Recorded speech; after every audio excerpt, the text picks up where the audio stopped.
ഇവിടെ നമ്മുടെ ബേഡ്സിന് ഇത് വെച്ചിട്ടുണ്ടായിരുന്നു ഫുഡ്. അപ്പോൾ അതിനെ ഒന്ന് കാണിച്ചു തരാമേ, ഒരു മിനിറ്റ് നോക്കിക്കോ.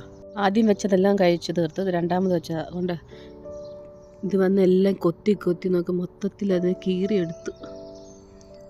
നോക്കി ഇതൊക്കെ നോക്ക്, അതിൻ്റെ ചുണ്ട് വെച്ച് കൊത്തിയത് കൊണ്ട് വേണ്ട പ്ലാസ്റ്റിക്കൊക്കെ അങ്ങനെ പിച്ചിയെടുത്തു. 2-3 ദിവസത്തിലാണ് ഇത് സംഭവിച്ചത്. നാഞ്ഞ് ശ്രമിച്ചാൽ ഇത് മൊത്തത്തിൽ ഇളക്കിയെടുക്കും. പക്ഷെ എന്നാലും വന്ന് കഴിക്കുന്നുണ്ട് കേട്ടോ. കുറേ അണ്ണാനൊക്കെയാണ് ഇത് തട്ടിയിട്ടിട്ട് താഴെ നിന്ന് ഇങ്ങനെ എടുത്ത് കഴിക്കും. നമ്മുടെ ഇവിടെയൊക്കെ നോക്ക് നിറച്ച് പോച്ചയൊക്കെ ആയി, ഫുള്ള് നോക്ക്. സ്ട്രോബെറിയുടെ ഇതൊക്കെ ഇലയൊക്കെ ഫുള്ള് വന്നിട്ടുണ്ട്.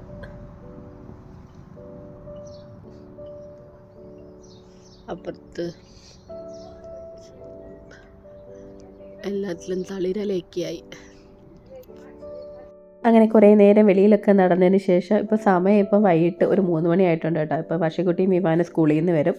അപ്പോൾ അവർക്കുള്ള സ്നാക്സ് ഉണ്ടാക്കണം. ഇപ്പോൾ എന്നൊന്നും അങ്ങനെ സ്നാക്സ് ഒന്നും ഉണ്ടാക്കി കൊടുക്കാറില്ല. ആഴ്ചയിൽ 1-2 ദിവസമൊക്കെ മാത്രമാണ് ഇതുപോലത്തെ പരീക്ഷണങ്ങളൊക്കെ ചെയ്യുന്നത്. അപ്പോൾ ഇന്ന് ബ്രെഡ് ഇരിപ്പുണ്ടായിരുന്നു, അപ്പോൾ അതുകൊണ്ട് തന്നെ അത് വെച്ചിട്ടാണ് ഇന്നത്തെ പരീക്ഷണം. അപ്പോൾ ബ്രെഡിൻ്റെ സൈഡിലത്തെ ആ ഒരു തിക്കായ ഭാഗമൊക്കെ നമുക്ക് കട്ട് ചെയ്ത് കളഞ്ഞിട്ട് ഇനി ഇതിനെ നമുക്ക് കുറച്ച് ക്യൂബായിട്ടൊന്ന് കട്ട് ചെയ്തെടുക്കാം. വലിയ വലിപ്പമൊന്നും വേണമെന്നില്ല കേട്ടോ, കുറച്ചുകൂടി ചെറുതാക്കിയാൽ നല്ലതാണ്. പിന്നെയാണ് എനിക്കത് തോന്നിയത്.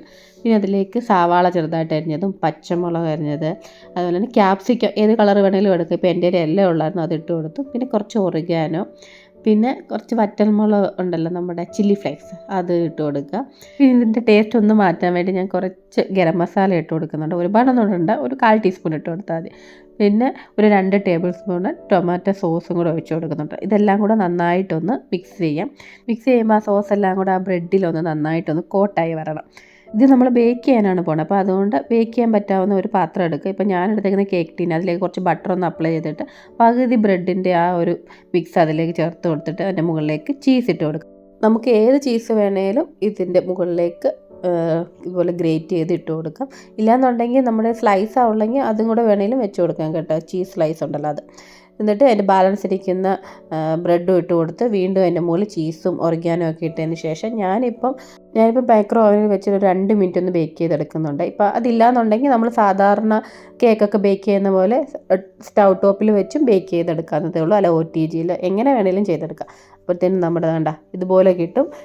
ചീസൊക്കെ ഇതുപോലെ മെൽറ്റായി നല്ലൊരു ടേസ്റ്റാണ് കേട്ടോ. അപ്പോൾ വളരെ എളുപ്പമാണ് ഉണ്ടാക്കാൻ. പിന്നെ കുട്ടികൾക്കൊക്കെ ചീസ് ഭയങ്കര ഇഷ്ടമാണല്ലോ, അപ്പോൾ എന്തായാലും അവർക്ക് അത് ഇഷ്ടപ്പെടും.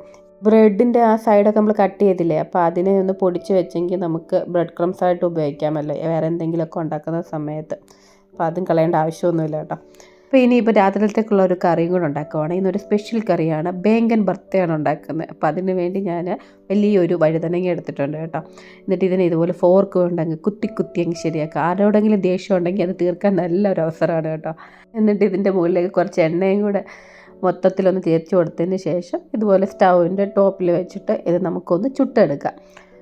തിരിച്ചും മറിച്ചുമൊക്കെ എല്ലാ ഭാഗവും നന്നായിട്ടൊന്ന് ചുട്ടെടുക്കണം കേട്ടോ. എന്നിട്ട് തണുത്ത വെള്ളത്തിലേക്ക് ഇട്ട് കൊടുത്തതിന് ശേഷം അതിൻ്റെ തൊലിയൊക്കെ ഇനി ഒന്ന് എടുത്ത് കളയണം. തൊലി നന്നായിട്ട് ചുട്ടെടുത്തിട്ടുണ്ടെങ്കിൽ ആ തൊലി ഇങ്ങനെ പോരും കേട്ടോ.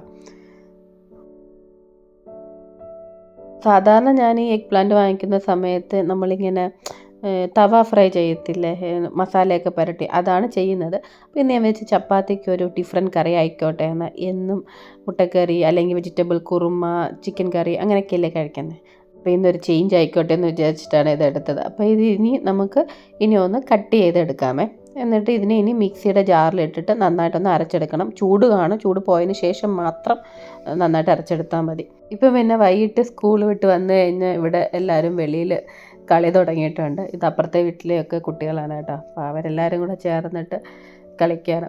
ഇപ്പം നല്ല ക്ലൈമറ്റാണ്. ഇപ്പം ഒരു 10 മണി വരെ നല്ല വെട്ടമായിരിക്കും. അതുകൊണ്ട് നമ്മൾ ഡിന്നറൊക്കെ കഴിക്കണമെങ്കിൽ സമയം നോക്കിയിട്ടാണ് കഴിക്കുന്നത്. അല്ലെങ്കിൽ നമ്മൾ വിചാരിക്കുമോ വൈകിട്ട് 4 മണിയായുള്ളല്ലോ എന്ന് വിചാരിച്ച് അങ്ങനെ ഇരിക്കും. പെട്ടെന്ന് സമയം നോക്കുമ്പോൾ 9 മണിയെന്ന് കാണും. അയ്യോ, അപ്പോഴാണ് നമുക്ക് ഓർമ്മ വരുന്നത്, അയ്യോ ഫുഡ് കഴിച്ചില്ലല്ലോ എന്ന് പറഞ്ഞ് പിന്നെ പോയി ഫുഡ് കഴിക്കണത്. ഇനിയിപ്പോൾ കറി ഉണ്ടാക്കാനുള്ള തക്കാളിയും അതുപോലെ തന്നെ സവാളയൊക്കെ ഒന്ന് ചെറുതായിട്ടൊന്ന് അരിഞ്ഞെടുക്കുക.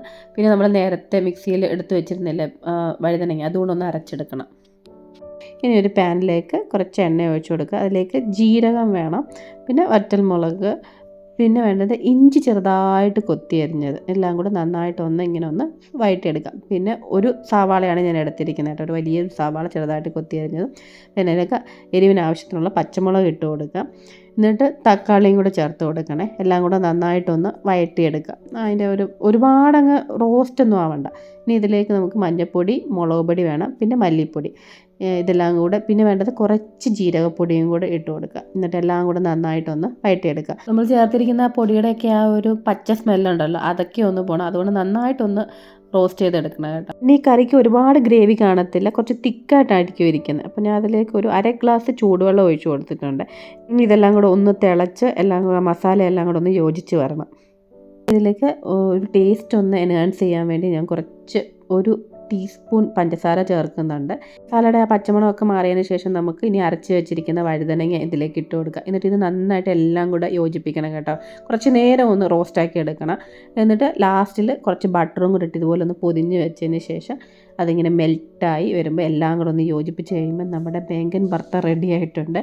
ഇതിപ്പോൾ ഞാൻ ഉണ്ടാക്കിയിരിക്കുന്നത് ചപ്പാത്തിയുടെ കഴിക്കാനാണ്. വേറെ ഏതിൻ്റെ കൂടെ ഇത് കോമ്പിനേഷൻ നന്നായിരിക്കുമെന്ന് എനിക്ക് അത്ര അറിയത്തില്ല. അപ്പോൾ കഴിച്ചു നോക്കിയപ്പം കൊള്ളാം, ഒരു ഡിഫറെൻറ്റ് ടേസ്റ്റാണ്. എല്ലാവർക്കും ഈ ടേസ്റ്റ് ഇഷ്ടപ്പെടുമെന്ന് എനിക്കറിയത്തില്ല കേട്ടോ. അപ്പോൾ ഒരു തവണ നിങ്ങൾ ഉണ്ടാക്കി നോക്കൂ. വ്യത്യസ്തമായിട്ടുള്ള രുചിയായിരുന്നു കേട്ടോ. അപ്പോൾ ഇന്നത്തെ ഒരു കുഞ്ഞു വ്ളോഗ് ഇഷ്ടപ്പെട്ടെങ്കിൽ ഇപ്പോൾ തന്നെ ലൈക്കും കമൻറ്റും ഷെയറും ഒക്കെ ചെയ്യാം കേട്ടോ.